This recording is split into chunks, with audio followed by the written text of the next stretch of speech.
Saudara-saudara yang terkasih dalam Yesus Kristus, ya, tidak ada seorang pun yang pernah melihat Allah. Tapi kita sebagai orang Katolik, orang Kristen itu berbahagia, kita bisa melihat Allah yang nyata dalam tubuh dan darah Kristus. Sakramen Ekaristi itu adalah tubuh Allah, tubuh Kristus, tubuh Roh Kudus, darah Kristus, darah Allah, darah Roh Kudus. Makanya kita sebagai orang Katolik ini berbahagia bisa melihat Allah. Ya. Oh, saya melihat Allah dari patung-patungnya, dari arcanya. Itu benda-benda sakramentali untuk membantu kita berdoa. Ya. Ini ya lambang salib Kristus. Inilah benar-benar salib yang menyalibkan Kristus. Jadi mengapa salib orang Katolik itu ada korpusnya atau ada tubuh Yesusnya? Ya karena tadi ya kita tahu bahwa inilah benar-benar salib yang menyalibkan Kristus. Itu melambangkan bahwa janji Allah itu, kesetiaan Allah itu sampai akhir dan tidak ada batasnya untuk selama-lamanya. Saudara-saudara yang terkasih dalam Yesus Kristus ya. Tetapi jika kita saling mengasihi, Allah tetap di dalam kita dan kasih-Nya sempurna di dalam kita.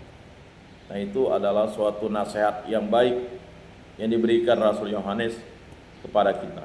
Rasul Yohanes ini adalah murid kesayangan Yesus. Dia sampai direbus, ya tidak mati dia, karena kehendak Allah. Nah, jadi karena kehendak Allah itu. Nah, beginilah kita ketahui bahwa kita berada di dalam Allah dan Dia di dalam kita, yakni bahwa Ia telah mengaruniai kita mendapat bagian dalam Roh-Nya. Maka kalian dibaptis dalam gereja yang satu, kudus, Katolik dan Apostolik, kalian menjadi diangkat menjadi putra dan putri Allah. Yang kedua, kalian menjadi murid-murid Kristus. Yang ketiga, kalian adalah Kedisa Roh Kudus. Yang keempat, kalian adalah ya apa? Yang keempat?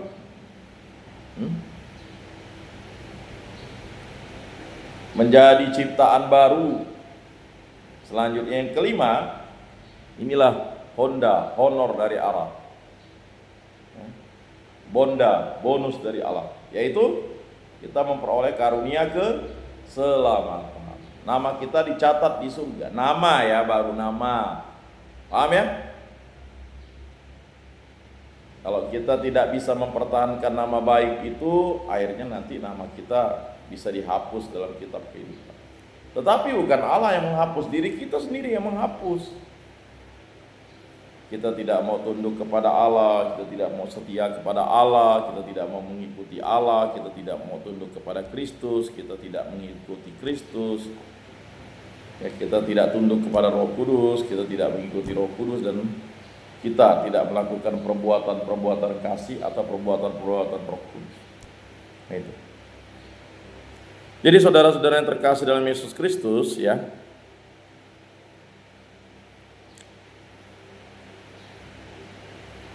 beginilah kita ketahui bahwa kita berada di dalam Allah dan Dia di dalam kita, yakni bahwa Ia telah mengarunia kita mendapat bagian dalam Roh-Nya. Dan kami telah bersaksi bahwa Bapa telah mengutus anaknya menjadi juru selamat dunia. Jadi Bapa di surga mengutus putranya yang tunggal Yesus Kristus untuk menjadi juru selamat. Karena kalau tidak ada Kristus, tidak ada pendamaian dengan Allah. Jadi manusia itu ya mati akan mendapat siksaan. Ya.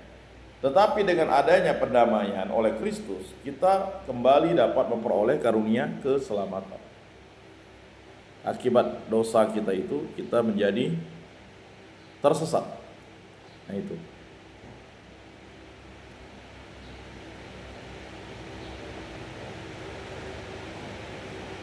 Nah, barang siapa, ya ini penting ya. Dan kami telah bersaksi bahwa Bapa telah mengutus anaknya menjadi juru selamat dunia. Yesus Kristus yang lahir itu adalah juru selamat dunia. Maka 3 Majus dari timur ya, itu menyembah Yesus dan memberikan hadiah emas, dupa atau kemenyan, dan mur.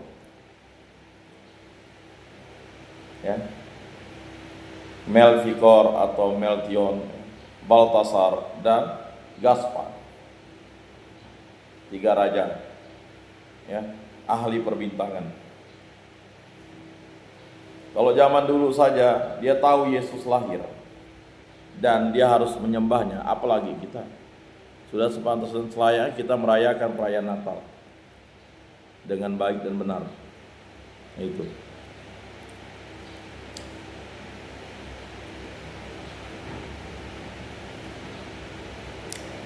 Ya. Barang siapa mengakui bahwa Yesus adalah anak Allah, Allah tetap berada di dalam dia. Jadi kalau kita mengakui Yesus sebagai putra tunggal Allah, Allah ada di dalam kita. Ya. Dan dia di dalam Allah. Dan dia tinggal di dalam Allah. Kita telah mengenal dan telah percaya akan kasih Allah kepada kita. Bagaimana kita mengenal kasih Allah? Di tempat ini sungguh luar biasa. Mungkin kalian nonton film, tempat ini seperti tempat yang menyiksa kalian. Ya. Tempat ini membuat kalian menjadi depresi, stres. Tempat ini menjadikan kalian ya harus berbagi bersama, hidup sosial bersama. Satu kamar mungkin ada yang 32, betul ya? Satu kamar, berapa orang? 20 kan? Tapi apakah itu kamar itu pas untuk kalian kan? Kamar itu kan idealnya paling lah ya untuk 12 orang kan? Ya. Tapi ya untuk kalian bergerak kan? Siapa yang punya kamar waktu itu sendiri di rumah? Ada, coba. Yang punya kamar sendiri, belum ada ya? 26 orang itu karena sedikit, tapi kalau misalnya tempatnya banyak yang melakukan kejahatan kan, dimasukkan terus di situ kan, sampai penuh, ya, sampai akhirnya selonjor pun tidak bisa, betul ya? Di penjara-penjara lapas dewasa atau rutan ini, satu kamar bisa 38 orang. Bayangkan satu kamar 38 orang, satu orang yang kentut semuanya mencium, ya kan? Satu orang tidak mandi semuanya mencium.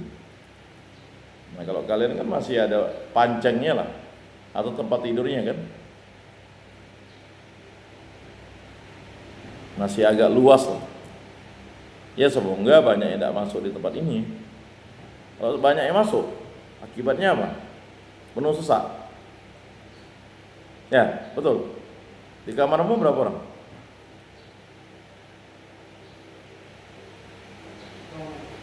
Nah, di kamarmu berapa orang? Tidak bisa ngitung. 30. Hah? 17. Di kamarmu berapa? Hah? 17. Kamarmu? 15. Kamarmu berapa? 2. Hah? 15. 19. 15. 14. Berapa? 17. Dia yang 14. 15. Betapa leganya ketika misalnya orang di situ 19 orang, 4 orang keluar kan? Jadi lega kan? Nah, saudara-saudara yang terkasih, kembali ke konteks ini ya. Allah adalah kasih, dan barang siapa yang berada di dalam kasih, ia tetap berada di dalam Allah dan Allah di dalam dia. Jadi barang siapa yang berada di dalam Yesus, Yesus ada di dalam dia dan dia di dalam Yesus. Barang siapa ada di dalam Roh Kudus, dia ada di dalam Roh Kudus dan Roh Kudus ada di dalam dia. Nah, jadi Rasul Yohanes ingin menjelaskan kepada kita, kita tidak bisa lepas. Kita ini berada di dalam Allah. Tak selai rambutmu pun tidak dihitung oleh Allah Bapa di surga. Barang siapa menyesatkan anak kecil ini, hendaknya dilempari digantung batu kilangan dan dicampakkan ke dalam laut. Ya. Jadi kamu itu dihitung oleh Bapa. Bersyukur kalian sudah masuk menjadi pengikut Kristus dalam gereja yang satu, kudus, katolik, dan apostolik. Karena kalian adalah milik Bapa. Sama seperti satu ekor domba yang tersesat akan dicari oleh gembala. 99 yang sudah baik, dia berkumpul bersama untuk memuji dan memuliakan Allah. Tetapi ada satu yang kurang baik, dia tetap dicari Allah karena dia adalah milik Allah. Ingat ya, milik Allah. Ketika kita dibaptis, kita adalah milik Allah. Ya, orang tua kita di rumah atau orang tua kita itu adalah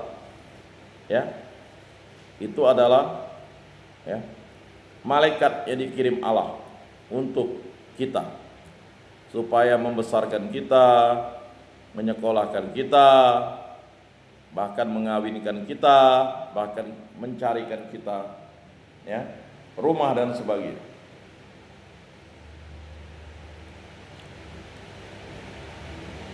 Jadi dalam hal inilah kasih Allah sempurna di dalam kita, yakni kalau kita mempunyai keberanian yang penuh iman pada hari penghakiman, karena sama seperti itu.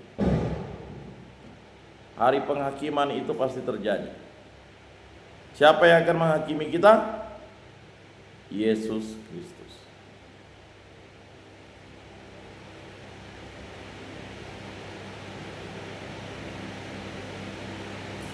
Nah, jadi yang penuh iman pada hari penghakiman, karena sama seperti Dia, kita juga ada di dalam dunia ini.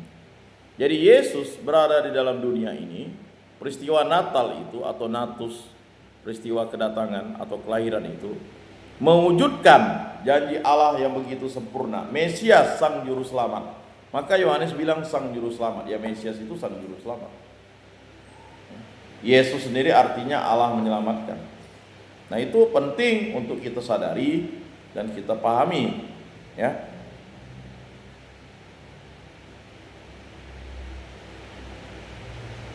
Karena sama seperti Dia, kita juga ada di dalam dunia ini. Di dalam kasih tidak ada ketakutan. Jadi selalu malaikat Allah itu, kalau utusan Allah bilang jangan takut. Tapi kalau setan atau iblis awalnya pasti sudah membuat kita takut. Nah, jadi di dalam kasih tidak ada takut atau ketakutan, sebab ketakutan yang mengandung hukuman, dan barang siapa takut, ia tidak sempurna di dalam kasih.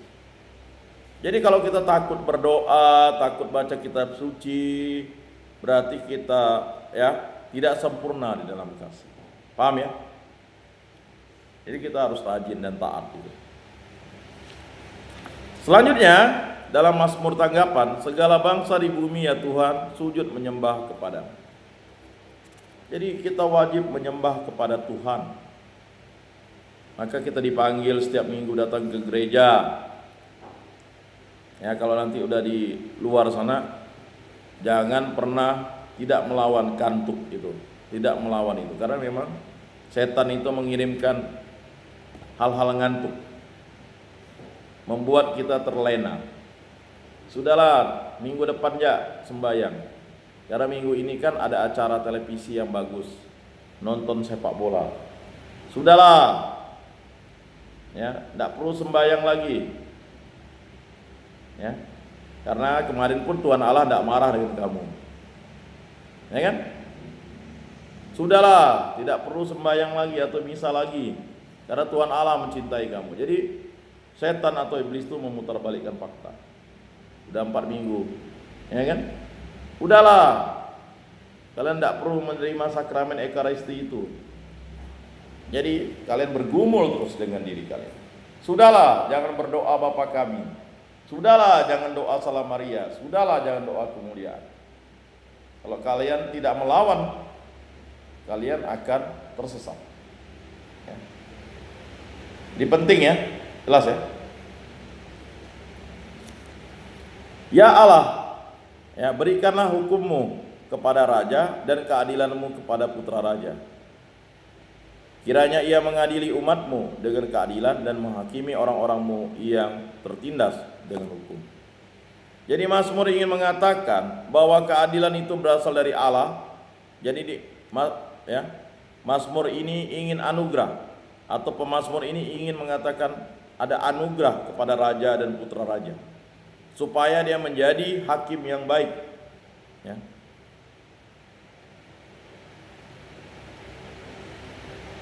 Kiranya raja-raja dari Tarsis dan pulau-pulau membawa persembahan-persembahan. Kiranya raja-raja dari Seba dan Seba menyampaikan upeti, karena semua raja sujud menyembah kepadanya, segala bangsa menjadi hambanya. Jadi saudara-saudara yang terkasih dalam Yesus Kristus, 3 raja dari timur itu menunjukkan bahwa mereka itu kan berasal dari timur. Ya. Jadi ada Melpion atau Melpikol,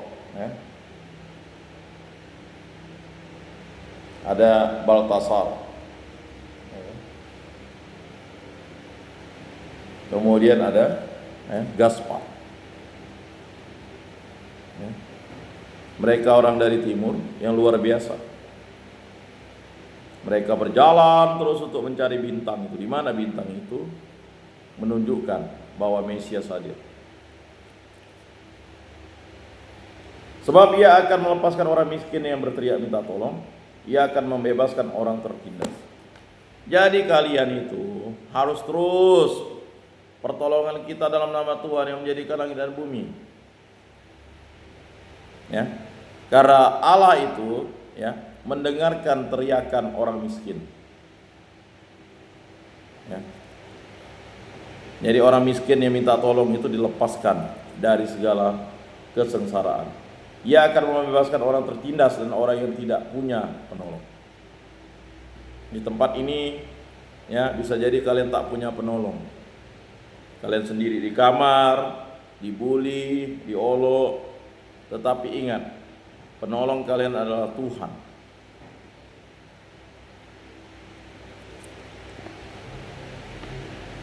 Ia akan sayang kepada orang lemah dan orang miskin. Jadi jangan pernah mengatakan setelah keluar dari tempat ini, ada yang mungkin tidak ditolak keluarganya, silakan. Tetapi ingat, kalau ada masalah pasti kalian yang tertuduh, ya kan? Jangan pernah itu menjadi suatu dendam bagi kalian, tetapi sebagai suatu semangat untuk membuktikan bahwa apa yang kalian lakukan itu baik dan benar dan tidak pernah melakukan kejahatan lagi, right? Nah, dalam bait pengantar Injil, terpujilah engkau Kristus yang diwartakan kepada para bangsa. Jadi Kristus itu diwartakan kepada semua bangsa. Tetapi ada bangsa yang tidak mau menerima Kristus, ya sudah. Ya sudahlah. Jika di kota itu kamu ditolak, maka kebaskanlah debu sebagai peringatan supaya mereka bisa bertobat. Nah itu. Terpujilah engkau Kristus yang diimani oleh seluruh dunia. Jadi Yesus Kristus itu diimani baik secara langsung maupun tidak langsung. Kalau memuji kebesaran Allah itu berarti memuji kebesaran Yesus. Kalau kita memuji kebesaran Roh Kudus, kita memuji Yesus. Begitu terus sebaliknya. Jadi saudara-saudara yang terkasih, sadarilah itu.